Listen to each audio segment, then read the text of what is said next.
Countrywide Connect with Andy Thompson and Sarah Perriam-Lamp.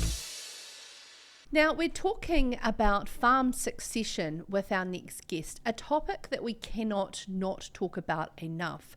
Farm succession is critically one of the most unspoken topics, but also too, when it is implicit comments such as, "This will all be yours one day." What does that mean, and how do you plan your life around it? Joining us to talk about this is William Crofskey, Master of Agribusiness Management Graduate from Lincoln University.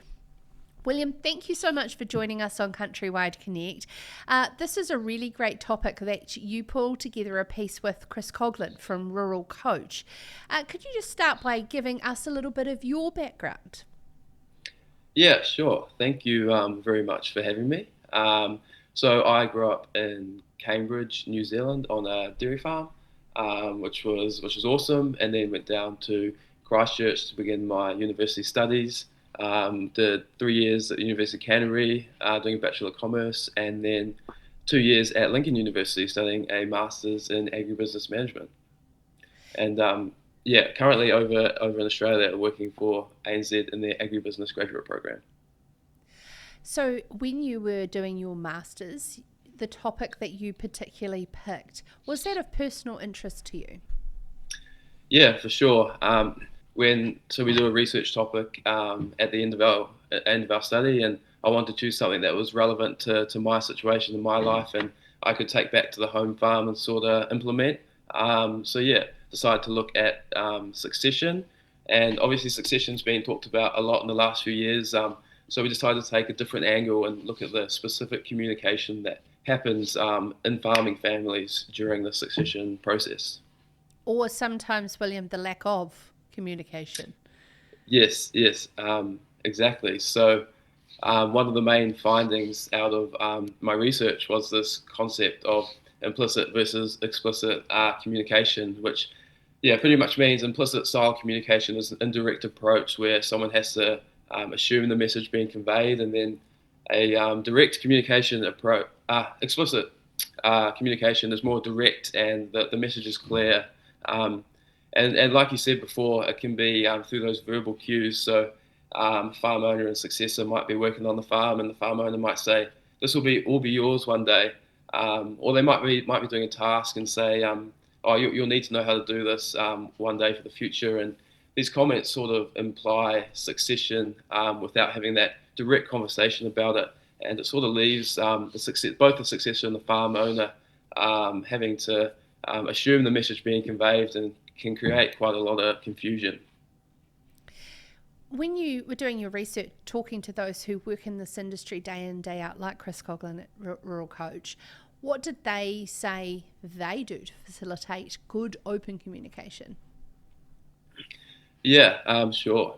So one of the big things that Chris mentioned was, when you're having those family discussions, you need to understand what each person in the family sort of wants from both the farm business or not. So whether the successors are considering off-farm career options, or whether they want to be involved in the farm long term. And one of her strategies was sitting each family member down individually and having those conversations so that no one else in the family can influence what they say.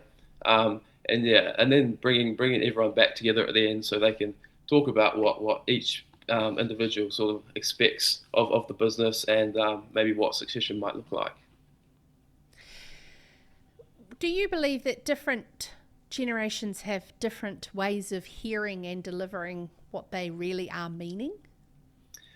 Oh yeah, for sure. Like there's huge generational differences in communication. Like, you think about the last 50 years, how much communication has changed. So maybe 50 years ago, the veteran baby boomer generation prefer that face-to-face and written communication, compared to today, where it's technology and information overload, and people prefer online and social media communication. And I think the older generation, when it comes to succession as well, it was always implied that the eldest son or the eldest kid would take over the farm. But these days, there's successors are considering lots of other career options rather than the farm. So yeah, definitely the differences in generational communication styles. What did you find in your research on any good examples of having communication early, and or how to go about it? What's good practice in what you've uncovered? Yeah, sure. As simple as it sounds, I think just having conversations early, and maybe not necessarily talking about succession specifically, because that can be quite an overwhelming thing to just start talking to someone about.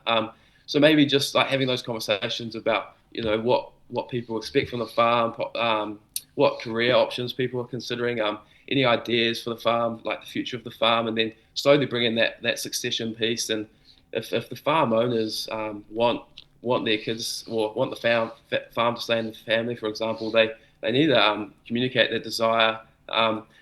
After doing this research, I had to talk to my family about it, and I always assumed that mum and dad, who are first generation farmers, they would want to sell the farm and move to the beach, for example, and enjoy their retirement. But after actually just having one conversation with them, I understood that something that's really important to them is keeping the farm in the family for our future, for their future generations to take advantage of and utilize, because that's something that's really important is having some land in your family. Yeah, and I suppose that's where it's really interesting and it's changed, because you have a range of different career opportunities, but at the same time, fundamentally, you still want to have that opportunity there, but someone has to look after and manage the farm. And there is emerging so many different ways to do that around leasing, equity partnerships, management, etc. It's a really interesting piece, William, and what's kind of come out of it for you after doing this? I guess it's made me think about my situation as well. What the future of our farm might look like. I have two sisters as well, so I guess it's just created that conversation that might not have been there otherwise. So that was probably the most interesting thing. Great way to be able to have a conversation with your parents, whack down a PhD in farm succession as a talking point, William. Yeah, for sure. When I first came to them about it, they kind of gave me a funny look, but after we started having some conversations about it, they sort of could see what I might be trying to say, which was nice.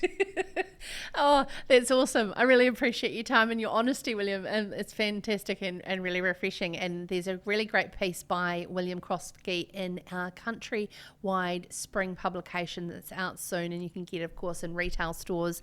You can buy single copies online. It's going to be there for our premium Countrywide Club members. Countrywide Connect with Andy Thompson and Sarah Perry-Lamb.